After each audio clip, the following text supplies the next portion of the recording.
2 crumpled $100 bills.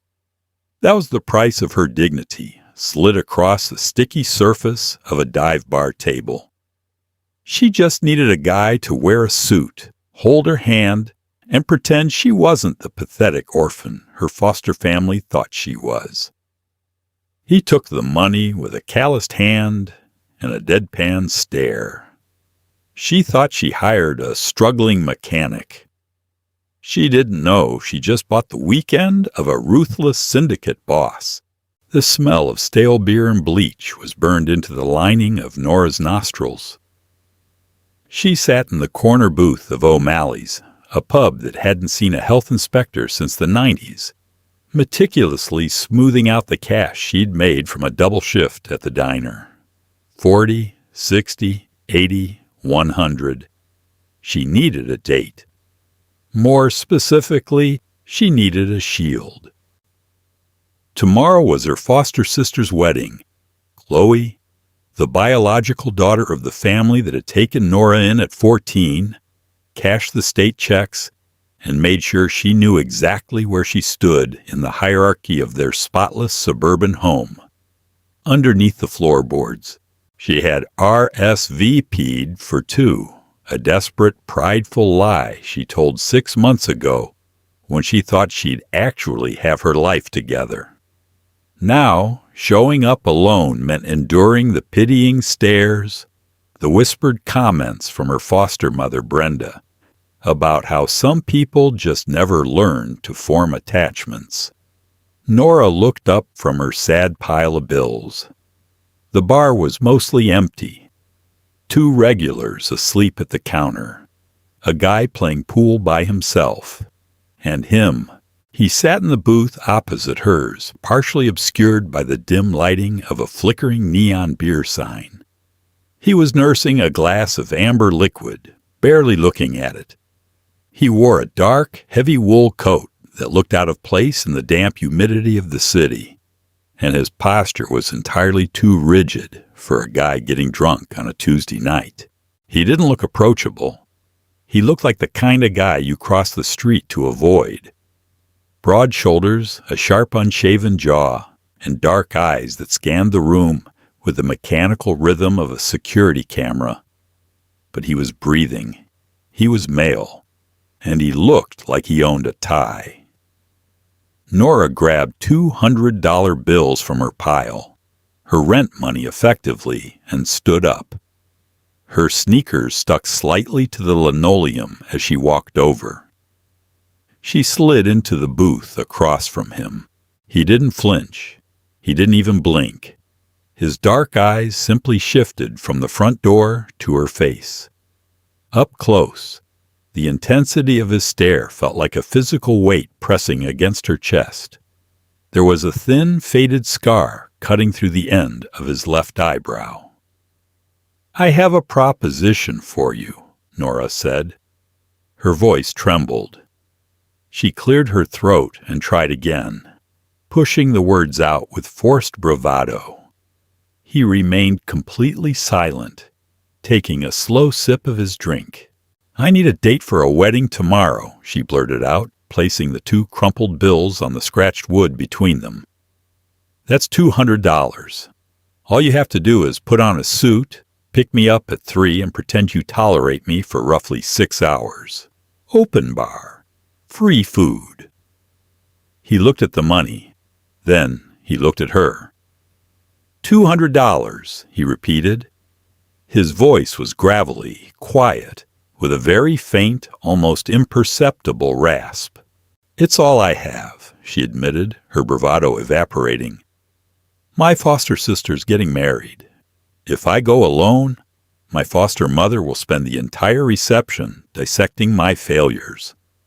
I just need someone to sit next to me, nod, and look employed." He leaned back against the vinyl booth. His eyes dragged over her faded waitress uniform, her tired posture, the dark circles under her eyes. He wasn't looking at her with desire. He was evaluating her, like a math problem.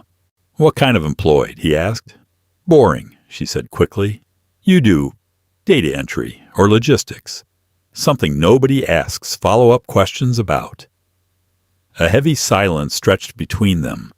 Nora suddenly felt entirely ridiculous. What was she doing? Soliciting strangers in a bar. She reached out to take the money back. Forget it. I'm sorry. I've had a long... His hand shot out, his thick fingers trapping her wrist against the table. His skin was incredibly warm, rough with calluses. The grip wasn't bruising, but it was completely immovable. Logistics, he said softly. He let go of her wrist, picked up the 2 bills, and folded them neatly in half, sliding them into the inside pocket of his coat. Address, he demanded. She grabbed a napkin and a pen from the table, her hand shaking slightly as she scribbled down her apartment number. 3 o'clock, she said. Please don't be late, and please don't be a serial killer. He took the napkin, reading it over once before committing it to memory. I'm Dominic. Nora, she said. Dominic didn't smile. He just gave a single curt nod. I'll see you at 3, Nora. Wear something nice. Nora's apartment was above a dry cleaner, meaning it constantly smelled of industrial chemicals and hot steam. At 2:55 p.m., she stood by the foggy front window, pulling at the hem of her dress. It was a navy blue slip dress she had found at a consignment shop. It fit well enough, but it didn't hide the fact that she was an exhausted 24-year-old running on coffee and anxiety. At exactly 3 p.m., a car pulled up to the curb. She expected a dented sedan or rattling pickup truck. Instead, a massive, pristine black SUV with heavily tinted windows rolled to a silent stop. It looked like a government vehicle. The driver's side door opened and Dominic stepped out. Nora stopped breathing for a second. The man in the dive bar had been intimidating. The man standing on the sidewalk was devastating. He wore a charcoal gray suit that fit him with predatory perfection. The cut of the jacket accentuated the width of his shoulders, and his dark hair was pushed back, neat but not stiff. He didn't look like a guy who needed $200. He looked like he owned the bank that printed it. She hurried downstairs, pushing through the heavy glass door just as he reached the bottom step. He stopped, his hands in his pockets. He looked her up and down. The calculation in his eyes was there again, but this time it softened into something else. You look... He paused, his gaze resting on her face. Adequate. Nora let out a harsh breath. Wow, charm school really paid off for you. Whose car is that? Borrowed it from a buddy, Dominic said, opening the passenger door for her. She hesitated, peering inside. The interior smelled of expensive leather, faint cedar, and something metallic. Are you sure? It looks like it belongs to the Secret Service. Get in, Nora, he said, his tone leaving absolutely no room for debate. She climbed in. He shut the door solidly behind her, walked around the front, and slid into the driver's seat. The engine purred to life with barely a vibration. As he pulled away from the curb, Nora opened her purse and pulled out a crinkled index card. Okay, let's get our story straight. We met at a coffee shop. You spilled Americano on my shoes. You insisted on paying for my dry cleaning. We've been dating for 4 months. Dominic kept his eyes on the road. His hands rested at 10 and 2 on the steering wheel. Nora noticed the scars on his knuckles, white, jagged lines against his tanned skin. 4 months, he repeated. What do I call you? Nora. No nicknames? I'm not a nickname kind of person, she said, looking out the window. And remember, you do logistics for a shipping company. You sit at a desk. You like spreadsheets. Spreadsheets, he muttered, the corner of his mouth twitching upward just a fraction. Got it. And what do I do when your family asks why a guy who sits at a desk has hands like these? He lifted his right hand off the wheel briefly, turning it so she could see the thick calluses and the faded scars. I'll tell them you do woodworking on the weekends, Nora lied smoothly. Just keep your hands in your pockets. And whatever you do, don't let Brenda, my foster mom, get you alone. She interrogates people for sport. I can handle Brenda, he said quietly. You don't know her. She can spot weakness from a mile away. Dominic turned his head, locking eyes with her for a brief, freezing second. The absolute lack of fear in his expression was unsettling. I don't have weaknesses, Nora. The drive to the Pine Valley Country Club took 45 minutes. The silence in the car wasn't awkward, but it was heavy. It felt like sitting next to a dormant volcano. Every time he shifted gears or checked the rearview mirror, his movements were precise, efficient, and completely controlled. When they turned onto the long, winding driveway of the club, Nora's stomach twisted into a knot. Massive oak trees lined the path, leading up to a sprawling white clubhouse that practically radiated generational wealth. Nervous? Dominic asked, pulling up to the valet stand.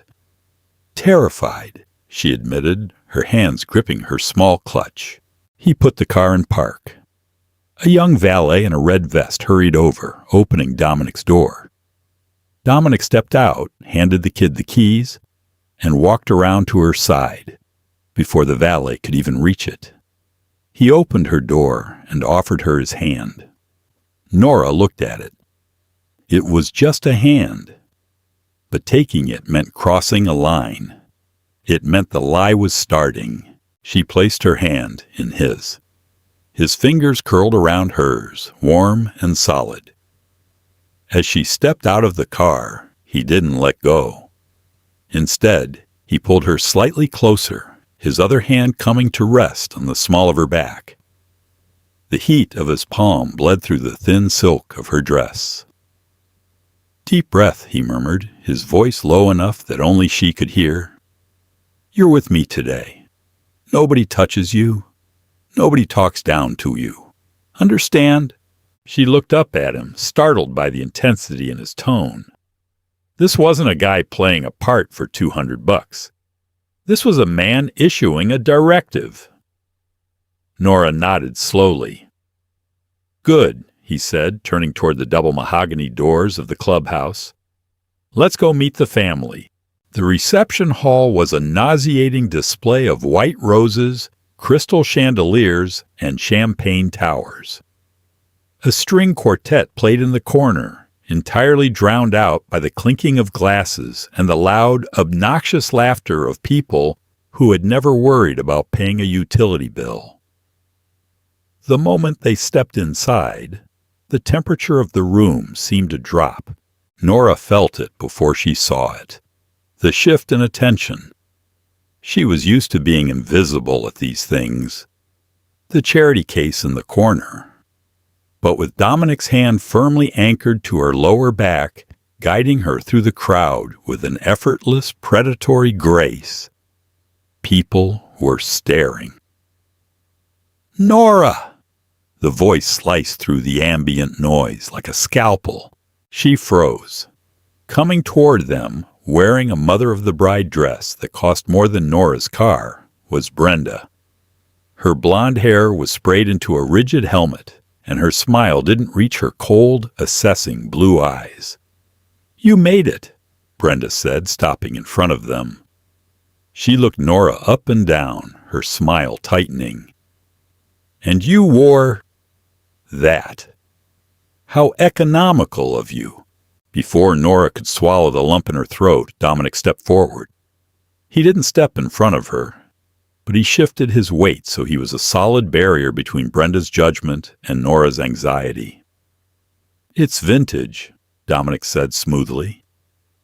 His voice was polite, but it held a dark, resonant undertone that made Brenda blink. She has an incredible eye. But then, I'm sure you know that, Brenda. Brenda's gaze snapped to Dominic.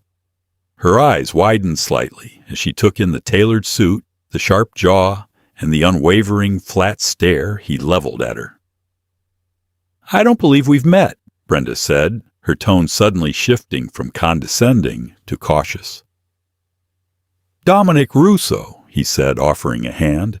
Brenda shook it, pulling her hand back a second too quickly, rubbing her knuckles. And how do you know our Nora? She didn't mention she was bringing a guest. We had to squeeze a chair in at the back table. We've been seeing each other for a few months, Dominic lied seamlessly. His hand returned to Nora's lower back, his thumb tracing a slow, rhythmic circle against her spine that sent a jolt of electricity straight to her brain. And a chair at the back is fine. We prefer the privacy. Brenda looked like she had swallowed a lemon. What do you do for a living, Dominic? Logistics, he said. Shipping, Nora added quickly, her voice cracking slightly. He manages the routes. Fascinating, a new voice drawled from behind Brenda. Nora closed her eyes for a fraction of a second. Derek. Chloe's older brother, her former tormentor, and a guy who had made it his life's mission to remind her that her parents had died in a trailer park. Derek stepped around his mother, holding a glass of scotch. He was wearing a tuxedo, his hair slicked back, a smug smirk plastered on his face. Nora, Derek said, looking at her like she was something he scraped off his shoe. Surprised you showed up. Didn't think they'd let you take a weekend off from serving eggs down at the diner. Nora felt the blood rush to her cheeks. She opened her mouth to respond, but Dominic beat her to it. Dominic didn't raise his voice. He didn't puff out his chest. He simply turned his head and looked at Derek. You must be the brother, Dominic said quietly. Derek, he puffed out his chest, stepping into Dominic's personal space. And yeah, I'm the brother. So, logistics, huh? What kind of routes you running? Amazon packages? Dominic took a slow sip from a glass of water he had plucked from a passing waiter. He swallowed, then locked eyes with Derek. High-value freight, Dominic said. The temperature in their small circle seemed to plummet. Things that need to get from point A to point B without any interference. It requires a lot of problem-solving, removing obstacles. Derek scoffed, but he took a half-step back. Sounds boring. It has its moments, Dominic replied, his voice dropping to a gravelly whisper. He stepped slightly closer to Derek. It was a minuscule movement, but the aggressive intent behind it was so palpable, Nora almost gasped. For example, I have a very low tolerance for disrespect. In my line of work, if someone is disrespectful, they are considered an obstacle, and I always remove my obstacles. Derek's smirk vanished. He looked at Dominic's cold, dead eyes, then down at the scars on his knuckles. The color drained from Derek's face. He opened his mouth to speak, but nothing came out. If you'll excuse us, Dominic said, turning away from Derek as if the man had ceased to exist. Nora needs a drink. He guided her away, leaving Brenda and Derek staring after them in stunned silence. Nora's heart was hammering against her ribs. What was that? She hissed as they reached the bar. You practically threatened him. I answered his question, Dominic said calmly, ordering a scotch from the bartender. You sounded like a mobster. Dominic paused, his hand resting on the marble bar top. He looked at her, a strange, dark amusement dancing in his eyes. I'm a guy who manages shipping routes, Nora. Don't let your imagination run wild. She was about to argue when a loud crash interrupted her. Nora spun around. A few feet away, a waiter had dropped a tray of champagne flutes. Glass shattered across the polished wood floor. But the waiter wasn't looking at the mess. He was staring directly at Dominic. The waiter was a young guy, maybe 20. His face was chalk white, his eyes wide with absolute, unadulterated terror. He looked at Dominic like he had just seen a ghost, or the devil himself. Dominic didn't turn around.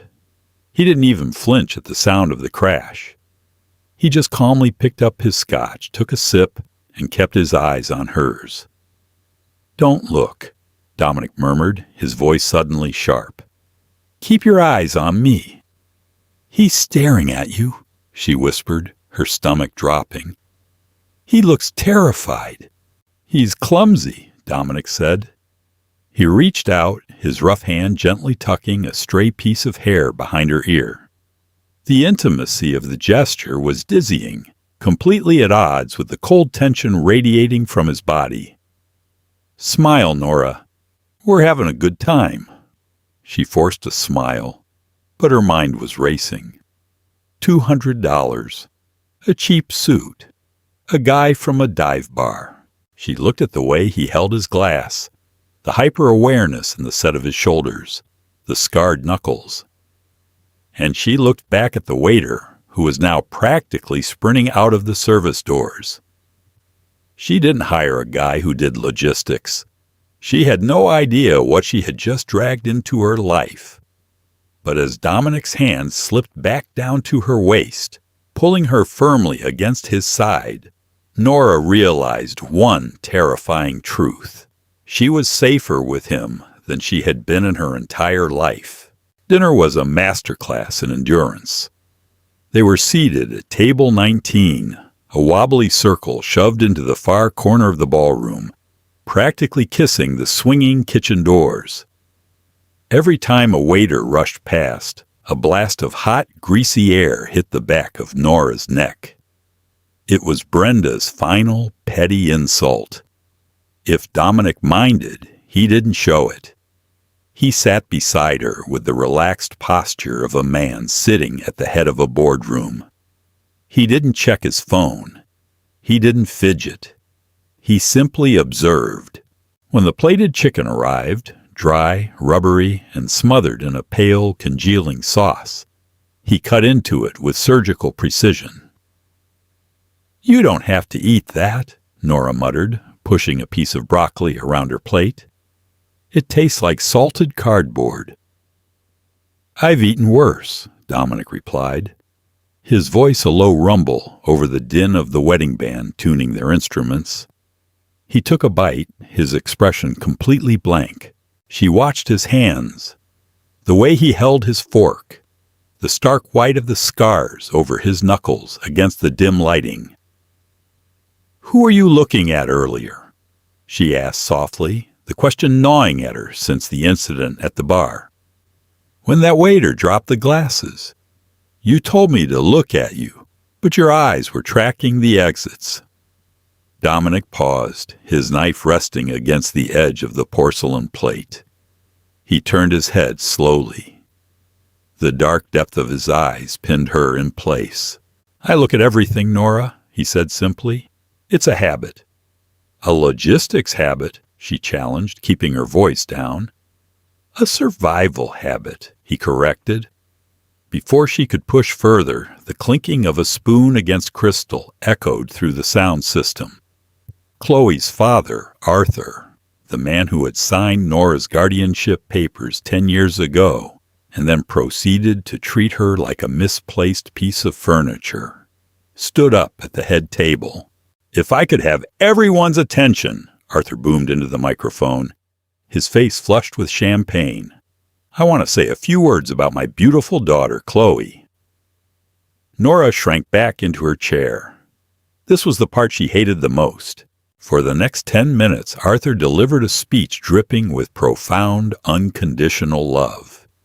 He talked about Chloe's childhood, her scraped knees, her first heartbreak, and how fiercely he and Brenda had protected her. He spoke about the sanctity of family, the unbreakable bond of blood. Every word felt like a physical blow. It wasn't that she envied Chloe. It was the stark, undeniable contrast. Nora had lived in their house for 4 years, yet she was entirely absent from their history. She was a ghost they had tolerated for a monthly stipend from the state. Nora pressed her fingernails into the palm of her hand, forcing herself to keep her face neutral. She wouldn't cry, not here, not in front of them. Suddenly, the warmth of Dominic's hand blanketed hers. He didn't look at her. His gaze remained fixed on the head table, his jaw set, but his fingers gently pried her clenched fist open. He laced his fingers through hers, his rough palm pressing against her skin. It was a firm, grounding pressure, an anchor. "Breathe," he murmured, barely moving his lips.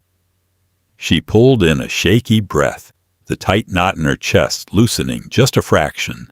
When the speech finally ended and the polite applause washed over the room, the band started playing a slow, generic jazz cover.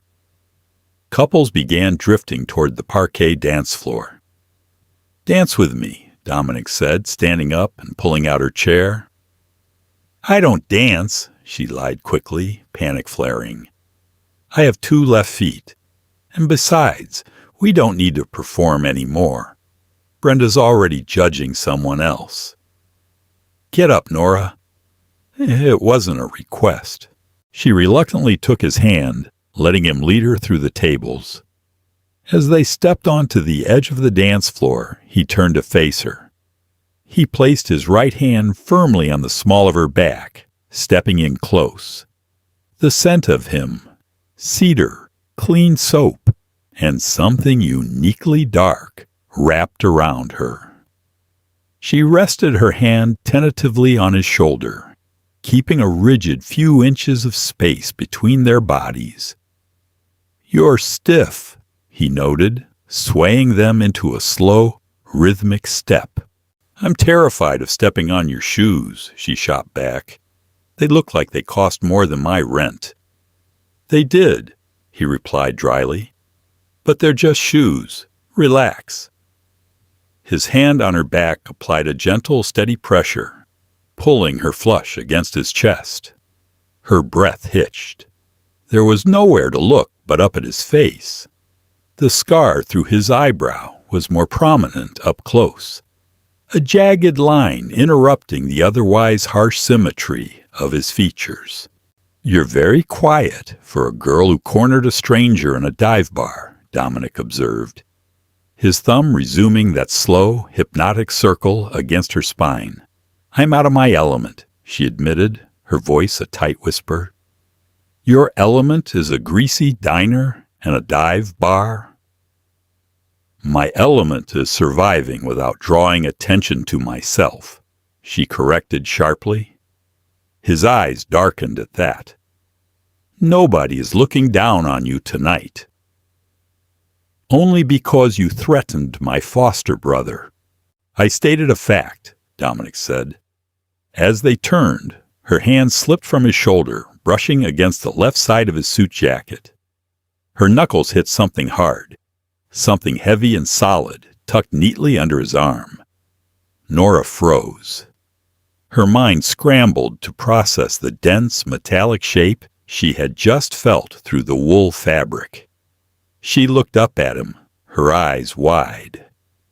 "Are you—" She swallowed hard, the words catching in her dry throat. "Are you wearing a gun?" Dominic's expression didn't change, but his grip on her waist tightened imperceptibly. He didn't answer. He didn't need to. The total, unflinching silence was all the confirmation she needed. Before she could pull away, a man stepped onto the dance floor. He wasn't a guest. He wore a dark, cheap suit, and he moved with a blunt, heavy urgency that cut right through the elegant swaying of the crowd. He locked eyes with Dominic and gave a sharp, downward nod.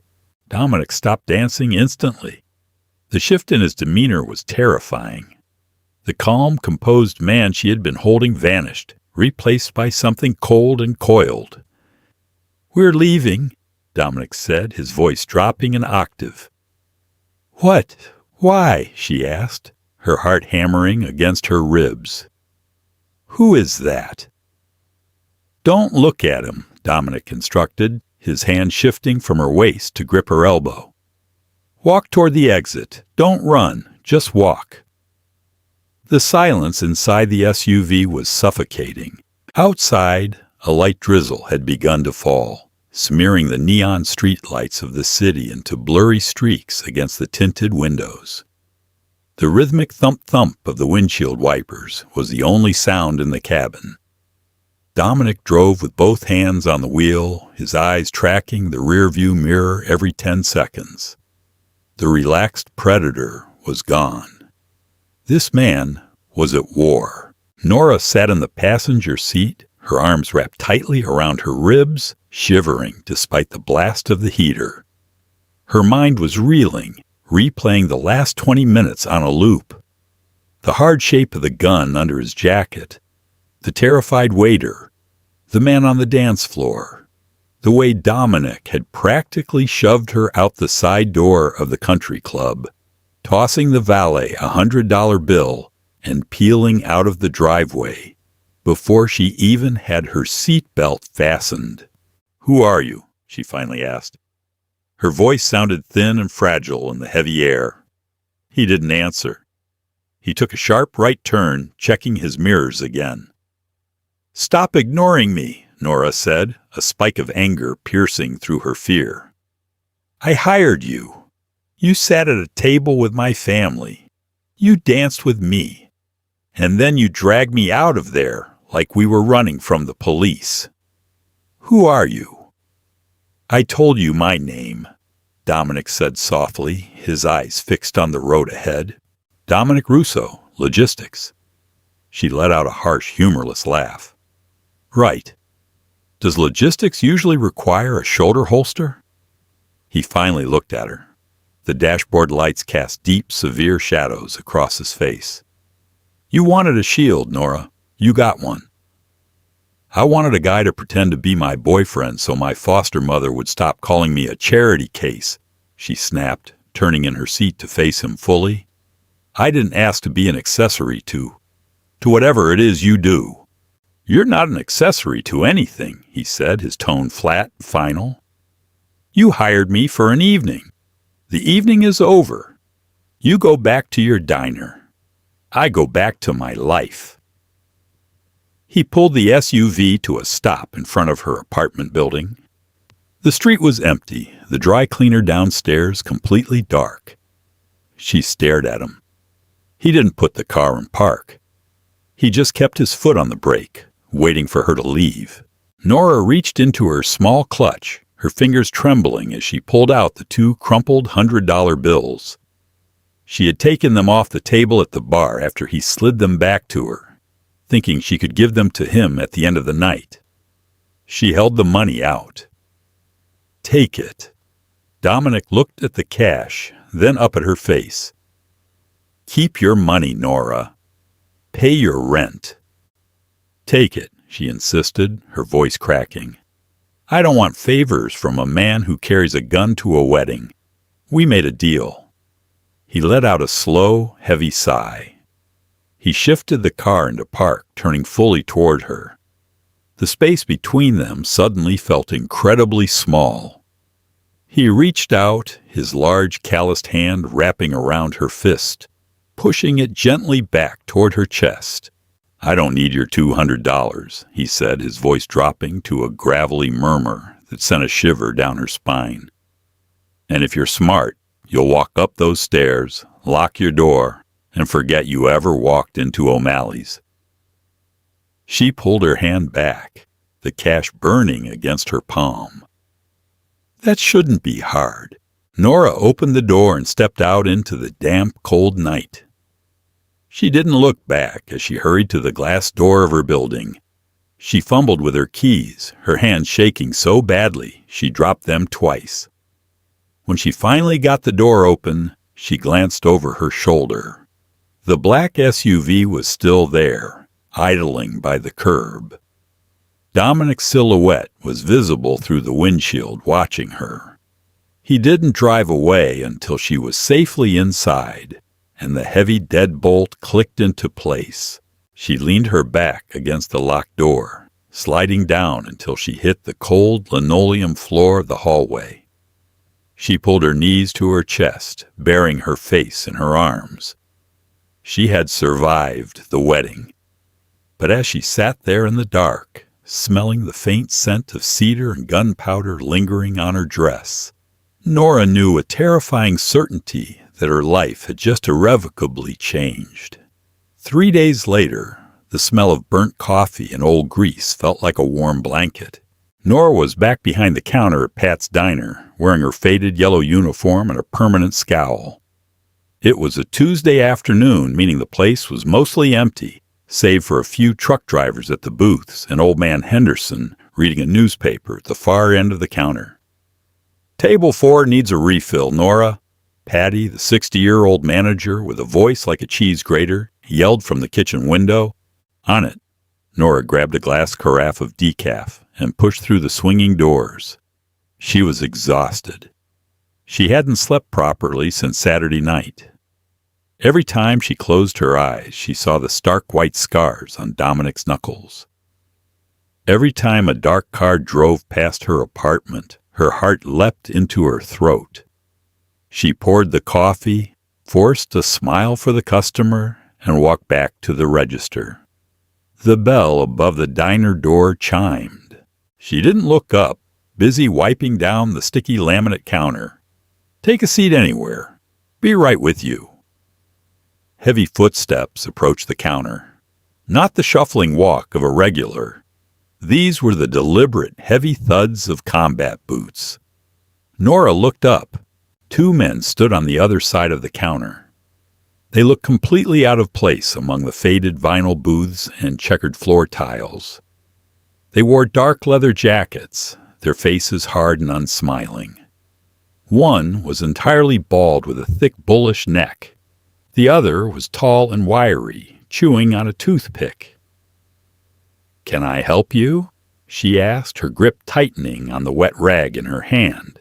The bald man leaned forward, resting his massive forearms on the counter. He smelled of stale cigarettes and cheap cologne. "We're looking for Nora." Her stomach dropped to her shoes. "Who's asking?" The wiry man smiled. It was a cruel, thin thing. "Derek sent us." Nora froze. Derek. Her foster brother. The entitled idiot who had tried to pick a fight with Dominic at the wedding. "I haven't spoken to Derek since Saturday," she said, forcing her voice to remain steady. "I don't know where he is." "We know you don't know where he is," the bald man grunted. "Because he's hiding. He owes our boss a lot of money. 50 grand to be exact." "Then go find him," she snapped, stepping back from the counter. "I don't have his money." "He said you might say that," the wiry man said, casually pulling a salt shaker toward him and tapping it against the counter. "But he also said his little foster sister just hooked up with a guy who throws his weight around. A guy with deep pockets. He told us to come talk to you." They were talking about Dominic. Derek had seen the suit, the car, the terrifying display of dominance, and he had pointed these animals right at her to save his own skin. "I don't know what you're talking about," she lied, her voice shaking. "I don't have any money. My boyfriend works in shipping. He's not rich." The bald man reached across the counter with lightning speed, his thick hand clamping down on her wrist. Nora gasped, dropping the wet rag. His grip was bruising, painful. "Listen to me, sweetheart," he snarled, dropping the polite act. "You're going to call this boyfriend of yours. You're going to tell him Derek's debt just became his problem. Because if he doesn't pay up, we're going to start breaking things, starting with your fingers." "Let go of me," she shouted, thrashing against his grip. Patty emerged from the kitchen, her eyes going wide. "Hey, let her go or I'm calling the cops." The wiry man didn't even look at Patty. He just reached under his jacket, revealing the black steel grip of a handgun tucked into his waistband. Patty stopped dead in her tracks, throwing her hands up and backing slowly into the kitchen. The bald man twisted Nora's wrist, pulling her hard against the edge of the counter. Tears of pain pricked her eyes. "Where is he?" The bell above the door chimed softly. "You're making a mess," a calm, gravelly voice said. The entire diner seemed to freeze. Nora twisted her head toward the door. Dominic stood just inside the entrance. He wasn't wearing a suit today. He wore a heavy black pea coat, dark jeans, and boots. His hands were shoved casually into his coat pockets. He looked entirely relaxed, but the air around him hummed with a terrifying, lethal voltage. The wiry man turned, his hand dropping toward his waistband. "Back off, buddy. Diner's closed." Dominic didn't look at the wiry man. His dead, dark eyes were locked entirely on the bald man's hand, currently wrapped around Nora's wrist. "Let her go," Dominic said. He didn't shout. He didn't raise his voice above a conversational murmur. But the absolute certainty of violence in his tone made the hair on the back of Nora's neck stand up.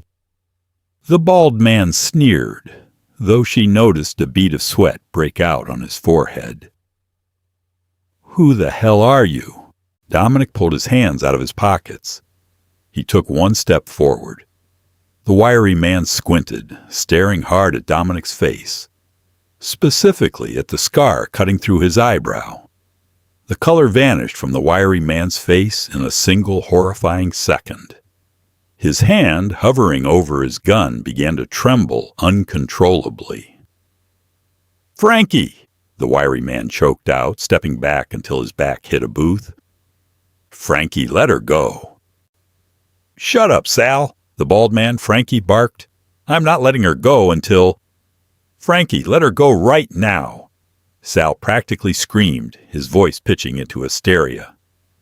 "Do you know who that is? Look at him." Frankie finally looked up, really looked at the man standing 10 feet away. Dominic just stood there, waiting. Recognition dawned slowly, then all at once. Frankie's jaw dropped. The bruising grip on Nora's wrist vanished instantly, as if he had touched a live wire. He snatched his hand back, raising both palms in the air. "Mr. Russo," Frankie stammered, his voice suddenly small and terrified. We didn't know. The kid Derek, he just said—" "You touched her," Dominic interrupted. The words were quiet, dropping like heavy stones into the silence of the diner.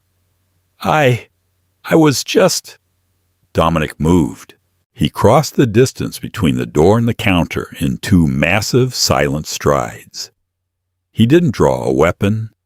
He didn't posture.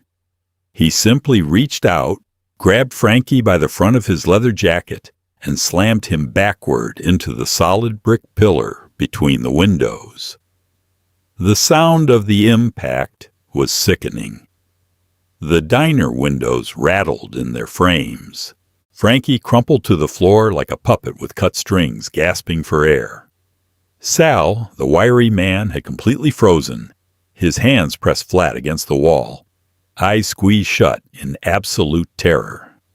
Dominic didn't look at the man on the floor. He slowly turned around, his chest rising and falling with slow, controlled breaths.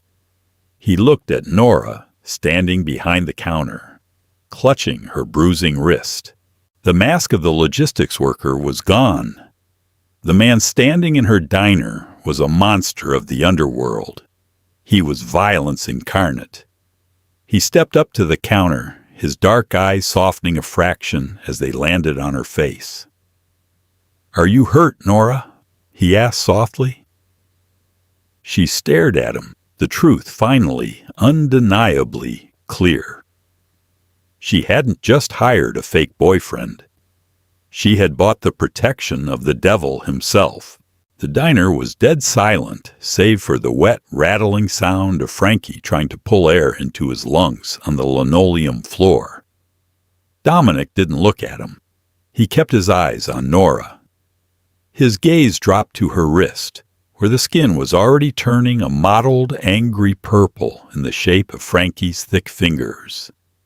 A muscle feathered in Dominic's jaw. "Sal," Dominic said. He didn't turn around. Sal flinched, peeling himself off the wall like a frightened animal. "Yes, Mr. Russo, I'm here."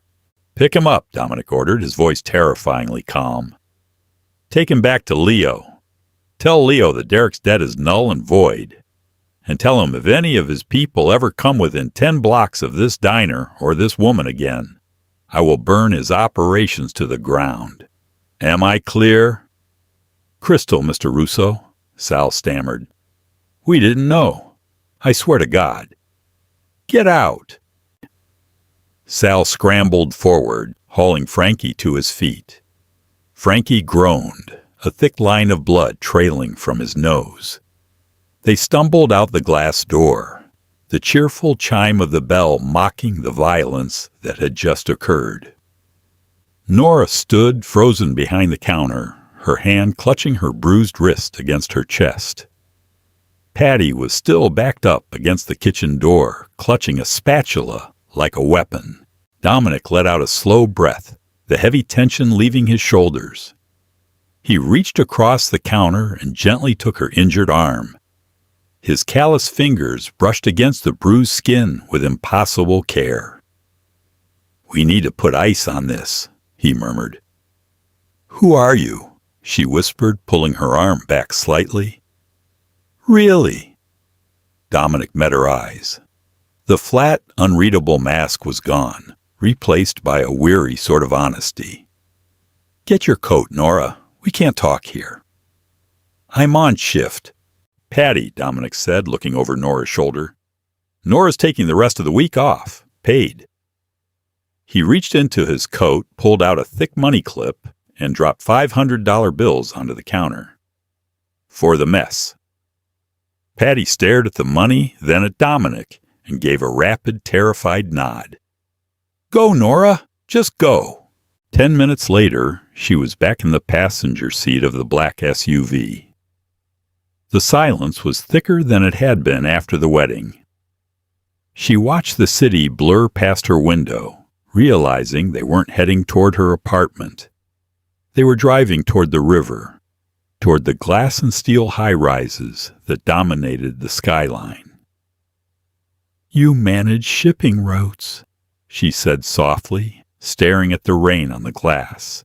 "I manage the ports," Dominic corrected, his hand steady on the wheel. "All of them on the east side, and the unions, and the warehouses. Logistics is a broad term." "Your syndicate," she said, the word tasting metallic and foreign on her tongue. "Like Mafia." "That's a Hollywood word," he replied quietly. "But yes, my family controls the docks, and a few other things." A hollow laugh escaped her throat. "And I gave you $200 to pretend to be my boyfriend." Dominic pulled the SUV into a private, underground parking garage beneath a massive glass tower. He killed the engine and turned to her in the dim light. "You want to know why I took the money?" he said. It wasn't a question. She nodded, her throat tight. "It was the anniversary of my father's death," Dominic said, his voice dropping into a low, gravelly register. "He was shot outside a restaurant 12 years ago. I spent all day sitting in boardrooms with men who smiled at me and wished I was dead. I went to that dive bar because it was out of my territory, because I knew nobody would look at me." He unbuckled his seatbelt, shifting his weight toward her. "Then you walked in," he continued. "You didn't look at my watch. You didn't look at the men standing guard outside. You looked at me, slapped your rent money on the table, and demanded I put on a suit to piss off your foster mother. It was the first honest transaction I'd had in a decade. She stared at him, her heart hammering against her ribs. I thought you were a mechanic. I know, Dominic said, a faint genuine smile touching the corner of his mouth. It was the best Tuesday I've had in years. They were going to break my fingers, she whispered, the reality of the diner finally crashing down on her. Her hands started to shake. Because of Derek. Dominic reached across the console. He didn't ask. He just wrapped both of his large, warm hands around her trembling ones. The shaking stopped almost instantly. Derek is a fool who played at tables he couldn't afford, Dominic said, his tone hardening. He borrowed money from Leo's crew, but that's over now. They'll kill him, she said, a complicated knot of guilt and resentment tightening in her chest. They won't, Dominic assured her, his thumb stroking the back of her knuckles. I told you, the debt is canceled. You can just do that. Make $50,000 disappear in this city. Dominic's eyes were entirely devoid of ego, just stating a cold fact. I'd make anything disappear, Nora. Except you. I'm keeping you exactly where I can see you. The next morning, Nora stood in the center of Dominic's penthouse living room. The space was enormous, all floor-to-ceiling windows, dark wood, and stark minimalist furniture. It looked exactly like him, expensive, intimidating, and entirely lacking warmth. She was wearing one of his T-shirts, which fell to her mid-thigh, and drinking coffee from a heavy ceramic mug. The elevator doors at the end of the hall dinged. Nora set her mug down on the glass coffee table as Dominic walked in. He was wearing a dark suit again, no tie, the top two buttons of his shirt undone. He looked exhausted, a dark shadow of stubble along his jaw. Behind him walked two large men in dark clothes. Between them, limping and sporting a violently swollen black eye, was Derek. Derek looked up, his good eye widening in absolute disbelief when he saw Nora standing in the middle of a multi-million-dollar penthouse. Nora, Derek croaked, his voice raw. Dominic gestured casually, and the two men dropped Derek onto a leather armchair. Derek flinched, clutching his ribs. "Leave us," Dominic told his men. They nodded and retreated to the elevator. Dominic walked over to a wet bar, poured a glass of water, and set it on the table near Derek. Then he came to stand beside her. He didn't touch her, but he stood close enough that she could feel the heat radiating from his arm. It was a silent, undeniable declaration of ownership and protection. "What is this?" Derek asked, looking frantically between Nora and Dominic. "Who is this guy, Nora?" "He's the logistics worker you tried to intimidate at the wedding," she said, her voice surprisingly steady. "He's—" Derek swallowed hard, looking at the scars on Dominic's knuckles. "You're Russo, the guys who grabbed me. They said Russo bought my paper." "I didn't buy it. I erased it," Dominic said flatly. "Because of her." The elevator dinged again. This time the doors opened to reveal Brenda and Arthur. They were flanked by another one of Dominic's men, looking utterly bewildered and deeply offended. Brenda was wearing a tennis skirt, clutching her designer purse like a shield. Arthur looked pale and sweaty. "What is the meaning of this?" Brenda demanded, stepping into the living room. "Your men forced us into a car. I will be calling the police." Her voice abruptly cut off as she saw Derek bleeding in the chair. "Derek! Oh my God!" She rushed forward, but Dominic simply stepped into her path. He didn't raise his hands. He just stood there. Brenda hit an invisible wall of pure intimidation and stopped dead, taking a nervous step back. "Sit down, Brenda," Dominic said softly.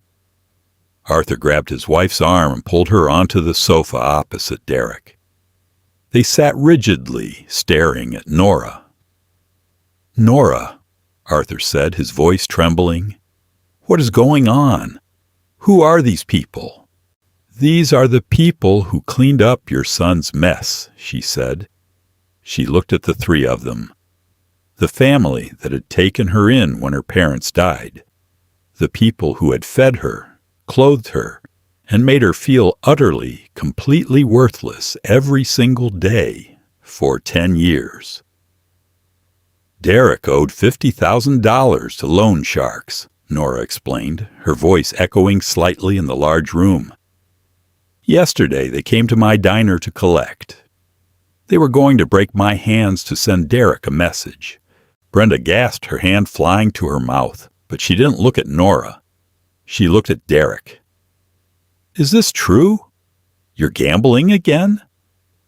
Derek looked at the floor, shame coloring his bruised face. "It's true," Dominic answered for him. "If I hadn't been there, Nora would be in the hospital. Or worse. Because your son pointed them at her to save his own skin." Silence hung heavily in the room. Brenda finally looked at Nora, her eyes darting over Dominic's large frame and the clear wealth of the penthouse. Her calculation was visible, an ugly, transparent thing. "Well," Brenda started, straightening her posture, trying to regain her usual haughty demeanor. "It seems we owe you a thank you, Mr. Russo. Family has to stick together after all. Derek has always been troubled, but we—" "Stop," Nora said. The word cracked like a whip. Brenda blinked, stunned. Nora had never spoken to her like that in her life. "We are not family," she said, her chest tight but her voice clear. "You took me in because it looked good for Arthur's country club applications. You took the state checks. You gave me Chloe's hand-me-downs and made me sleep in the basement room that flooded every spring. I was a tax write-off." "Nora, after everything we've done for you," Arthur started. "You did nothing for me," she interrupted. She stepped forward, pulling her arm out of the oversized sleeve of the t-shirt, exposing the ugly purple bruise wrapped around her wrist. Brenda flinched. "This is what Derek did for me," Nora said quietly. "This is what 10 years in your house bought me." She looked at Dominic. He was watching her with a dark, intense pride. He wasn't interfering. He was giving her the floor, providing the absolute safety she needed to finally cut the cord. "The debt is gone," she said, turning back to the three of them. "Dominic took care of it. But this is the last time. If Derek borrows money again, if he gets in trouble again, do not look for me. Do not call me. I have no brother. I have no foster parents. We are done." Brenda stood up, her face flushed with anger. "You ungrateful little brat! You think you can just walk away because you found some rich thug to hide behind?" Before Nora could answer, Dominic moved. He didn't rush. He simply closed the distance between himself and Brenda with slow, predatory grace. He stopped inches from her. Arthur practically shrank into the sofa cushions. "Be very careful with your next words, Brenda," Dominic murmured. The temperature in the room plummeted. "Nora asked me to let your son live. She asked me to let you walk out of here. If you insult her again, I will stop listening to her." Brenda swallowed audibly, all the color draining from her face. She looked at Dominic's dead eyes and realized, perhaps for the first time in her sheltered life, that she was standing in front of a man who lived outside the boundaries of polite society. "Arthur," Brenda whispered, terrified. "Let's go. Get Derek." Arthur helped Derek to his feet. They didn't look at Nora. They shuffled toward the elevator like ghosts, the doors sliding shut behind them, sealing them out of her life forever. Nora stood there for a long moment, the silence of the penthouse ringing in her ears. The heavy weight she had carried since she was 14 years old, the constant need to please them, to apologize for taking up space, was gone. Her knees suddenly felt weak. She swayed slightly. Dominic's hands were there instantly, catching her by the waist. He pulled her back against his solid chest, his chin resting lightly on the top of her head. "Breathe, Nora," he said gently. "They're gone," she whispered, leaning back into his warmth. "They're gone," he confirmed. "You never have to look at them again." That afternoon they went back to Nora's apartment. The air smelled of steam and chemicals, a stark contrast to the filtered air of Dominic's penthouse. She pulled a cardboard box from under her bed and started throwing her clothes into it. Dominic leaned against the door frame of her tiny bedroom. He had taken his suit jacket off, his white dress shirt rolling up at the forearms to reveal the edge of dark ink crawling up his left wrist. He watched her fold her waitress uniforms in silence. "You don't have to pack those," he pointed out quietly. "You're not going back to the diner." "I need a job, Dominic," she said, tossing a stack of jeans into the box. "I can't just live in your glass tower and do nothing." "You can do whatever you want," he said. He pushed off the door frame and walked into the small room, the space instantly feeling too crowded by his massive presence. "Go to school. Open your own place. Anything." Nora stopped folding. She looked at the frayed edges of her bedspread, then up at him. "Why are you doing this?" she asked, the vulnerability in her voice making her hate herself for a second. "You paid off a $50,000 debt. You threatened a mob boss for me. You're moving me into your home. Why?" Dominic stepped closer. He reached out, his rough knuckles brushing the side of her cheek. "I told you why. Because I treated you like a normal guy in a bar?" She shook her head. "That's not enough to buy this kind of loyalty. In your world, everything has a price. What's mine?" His hand slid to the back of her neck, his fingers curling into her hair. The grip was possessive, warm, and entirely grounding. "Well, there is no price, Nora," he said, his voice dropping to a gravelly murmur. "In my world, everyone is constantly looking for an angle. Everyone is lying. You are the only completely real thing I have touched in a very long time." She looked up into his dark eyes. The danger was still there. The violence that slept just beneath his skin would never truly go away. He was a man who commanded fear, who ordered beatings, who carried a gun to a country club wedding.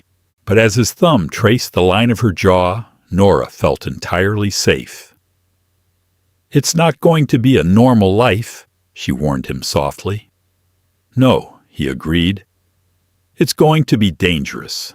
There will be rules. There will be security. But you will never, not for 1 second of your life, have to wonder if someone is in your corner." He stepped in, closing the remaining distance between them. He didn't ask for permission, but he read her eyes before he moved. His lips met hers. It wasn't a gentle, tentative kiss. It was hard, decisive, and completely consuming. He tasted like black coffee and scotch.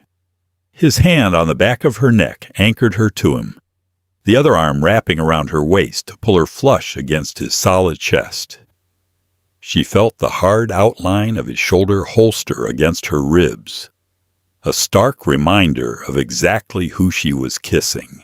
Nora kissed him back, her hands sliding up the crisp cotton of his shirt to grip his shoulders.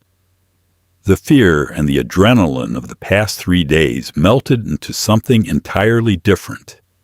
A hot, heavy realization that she had inadvertently stepped out of the shadows and straight into the fire. When he finally pulled back, they were both breathing heavily. His eyes were dark, pupils blown wide. "Pack your things, Nora," he murmured against her forehead. "We're going home." She nodded, stepping back slightly. She walked over to her small nightstand and opened the top drawer. She reached past the cheap jewelry and old receipts, pulling out 2 folded, crinkled bills. She walked back to Dominic and held them out. $200. He looked at the money, then at her, a confused frown pulling at his scarred brow. "I told you to keep that." "We made a deal," she said, a small, genuine smile breaking across her face for the first time in days. $200. But I'm renegotiating the terms. Dominic's frown slowly faded, replaced by a deep, rumbling chuckle that vibrated in his chest. It was a beautiful sound. He reached out and took the money, his fingers brushing hers. "What are the new terms?" he asked. "It's not for a weekend anymore," Nora said, looking up at the Mafia boss who had torn apart her world just to put it back together. "It's a permanent retainer." Dominic carefully folded the bills and slid them into his pocket. He wrapped his arm around her, pulling her out of the cramped, damp bedroom and toward the door. "Deal," he said. "That concludes the intense, slow-burn journey of Nora and Dominic. From a desperate $200 bargain in a dive bar to finding fierce protection in the arms of a syndicate boss, Nora finally found the family she deserved. If you loved watching Nora stand up to her toxic foster family and Dominic's ruthless loyalty, make sure to give this video a huge thumbs up. Share it with your friends who can't get enough of Mafia romance and protective male leads. Don't forget to subscribe and turn on notifications so you never miss our next dramatic audio story. See you next time.